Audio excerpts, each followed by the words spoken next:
اللہ تعالیٰ قرآن مجید میں ارشاد فرماتے ہیں من کان یرید العزت فللہ العزت جمیعا، جو کوئی عزت کا خواہ ہو تو یاد رکھے تمام عزت اللہ کے لیے ہے۔ اس آیت سے ہمیں یہ سبق ملتا ہے کہ عزت کا اصل مالک صرف اللہ تعالیٰ ہے اور وہی جسے چاہے عزت عطا فرماتا ہے۔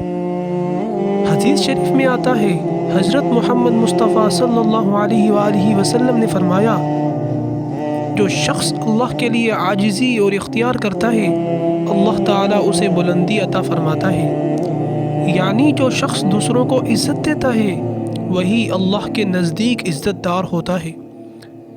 اسلام ہمیں سکھاتا ہے کہ دوسروں کو عزت دو، چاہے وہ عمر میں چھوٹے ہو یا بڑے۔ کسی کو کمتر نہ سمجھو، کیونکہ ہو سکتا ہے اللہ کے نزدیک وہ تم سے بہتر ہو۔ والدین، اساتذہ، پڑوسیوں اور بزرگوں کی عزت کرنا ایمان کا حصہ ہے۔ حضرت عمر بن خطاب رضی اللہ عنہ کے زمانے میں ایک عام سا شخص بھی اگر کسی غلط بات پر تنبیہ کرتا تو حضرت عمر خاموشی سے سنتے اور اگر وہ درست ہوتا تو فوراً تسلیم کرتے۔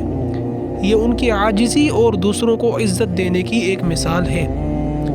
میرے عزیزوں، بھائیوں اور بہنوں، یہ یاد رکھیں، عزت خریدی نہیں جا سکتی، یہ کردار، تقوی اور سچائی سے حاصل ہوتی ہے۔ ہمیں چاہیے کہ ہم دوسروں کی عزت کریں تاکہ اللہ ہمیں عزت دے۔ اپنی دلوں سے تکبر نکالیں، عاجزی اور محبت کو جگہ دیں، یہی اسلام کا اصل پیغام ہے۔